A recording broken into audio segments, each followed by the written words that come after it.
Commentary of St. Augustine on Psalm 9. The inscription of this psalm is, to the end of the hidden things of the Son, a psalm of David himself. As to the hidden things of the Son, there may be a question. But since he has not added whose, the very only begotten Son of God should be understood. For where a psalm has been inscribed of the Son of David, when he says he fled from the face of Absalom his son, although his name even was mentioned, and therefore there could be no obscurity as to whom it was spoken of. Yet it is not merely said from the face of son Absalom, but his is added. But here both because his is not added, and much is said of the Gentiles, it cannot properly be taken of Absalom. See 2 Samuel chapter 15. For the war which that abandoned one waged with his father no way relates to the Gentiles, since there the people of Israel only were divided against themselves. This psalm is then sung for the hidden things of the only begotten Son of God. For the Lord himself too, when without addition he uses the word Son, would have himself the only begotten to be understood, as where he says, if the Son shall make you free, then shall you be free indeed. See John chapter 8, verse 36. For he said not the Son of God, but in saying merely Son, he gives us to understand whose Son it is, which form of expression nothing admits of, save his excellency of whom we so speak, that, though we name him not, he can be understood. For so we say it rains, clears up, thunders, and such like expressions, and we do not add who does it all, for that the excellency of the doer spontaneously presents itself to all men's minds, and does not want words. What then are the hidden things of the Son? By which expression we must first understand that there are some things of the Son manifest, from which those are distinguished which are called hidden. Wherefore, since we believe to advance of the Lord, one past, which the Jews understood not, the other future, which we both hope for, and since the one which the Jews understood not profited the Gentiles, for the hidden things of the Son is not unsuitably understood to be spoken of this Advent, in which blindness in part is happened to Israel, that the fullness of the Gentiles might come in. See Romans chapter 11, verse 25. For notice of two judgment is conveyed to us throughout the Scriptures, if anyone will give heed to them, one hidden, the other manifest.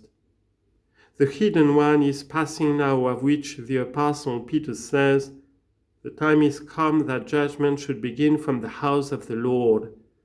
1 Peter 4:17. The hidden judgment accordingly is the pain by which now each man is either exercised to purification or warned to conversion. For if he despise the calling and discipline of God, is blinded unto damnation. But the manifest judgment is that in which the Lord at his coming will judge the quick and the dead, all men confessing that it is he by whom both rewards shall be assigned to the good and punishments to the evil. But then that confession will avail not to the remedy of evils, but to the accumulation of damnation. Of these two judgments, the one hidden, the other manifest, the Lord seems to me to have spoken when he says, whoso believes in me has passed from death unto life, and shall not come into judgment. John 5:24. Into the manifest judgment, that is. For that which passes from death unto life by means of some affliction, whereby he scourges every son whom he receives, Hebrews 12:6, is the hidden judgment. But whoso believes not, says he, has been judged already, John 3:18. That is, by this hidden judgment has been already prepared for that manifest one. These two judgments we read of also in wisdom, whence it is written, Therefore unto them as to children without the use of reason you gave a judgment to mock them, but they that have not been corrected by this judgment have felt a judgment worthy of God. Wisdom 12:25-26. Whoso then are not corrected by this hidden judgment of God shall most worthily be punished by that manifest one. I will confess unto you, O Lord, with my whole heart. Verse 1. He does not with the whole heart confess unto God, who doubts of his providence in any particular, but he who sees already the hidden things of the wisdom of God, how great is his invisible reward, who says, We rejoice in tribulations. See Romans 5:3. And how all torments which are inflicted on the body are either for the exercising of those that are converted to God, or for warning that they be converted, or for just preparation of the obdurate unto their last damnation. And so now all things are referred to the governance of divine providence, which fools think done as it were by chance and at random, and without any divine ordering. I will tell all your marvels. He tells all God's marvels, who sees them performed not only openly on the body, but invisibly indeed too in the soul, but far more sublimely and excellently. For men earthly and led wholly by the eye marvel more that the dead Lazarus rose again in the body, than that Paul the persecutor rose again in soul. But since the visible miracle calls the soul to the light, but the invisible enlightens the soul that comes when called, it tells all God's marvels, who by believing the visible passes on to the understanding of the invisible. I will be glad and exult in you, verse 2.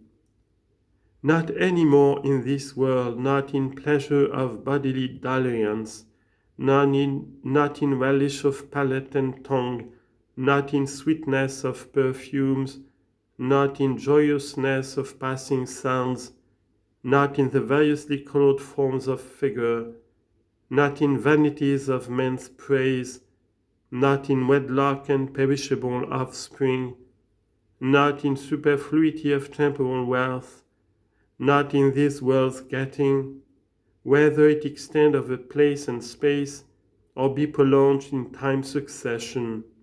But I will be glad and exult in you, namely, in the hidden things of the Son, where the light of your countenance has been stamped on us, O Lord. For you will hide them, says he, in the hiding place of your countenance. He then will be glad and exult in you, who tells all your marvels. And he will tell all your marvels, since it is now spoken of prophetically, who came not to do his own will, but the will of him who sent him. John 6:38. For now the person of the Lord begins to appear, speaking in this psalm, for it follows, I will sing to your name, O Most High, in turning mine enemy behind. His enemy then, where was he turned back? Was it when it was said to him, Get behind, Satan? See Matthew 16:23. For then he who by tempting desired to put himself before was turned behind by failing in deceiving him who was tempted and by availing nothing against him. For earthly men are behind, but the heavenly man is preferred before, although he came after. For the first man is of the earth, earthly. The second man is from heaven, heavenly. See 1 Corinthians 15:47. But from this stock he came, by whom it was said, he who comes after me is preferred behind me. John 1:15. And the apostle forgets those things that are behind and reaches forth unto those things that are before. Philippians 3:13. The enemy therefore was turned behind after that he could not deceive the heavenly man being tempted, and he turned himself to earthly men where he can have dominion. For in truth the devil is turned behind, even in the persecution of the righteous, and he much more to their advantage is a persecutor than if he went before as a leader and a prince. We must sing then to the name of the Most High in turning the enemy behind, since we ought to choose rather to fly from him as a persecutor than to follow him as a leader.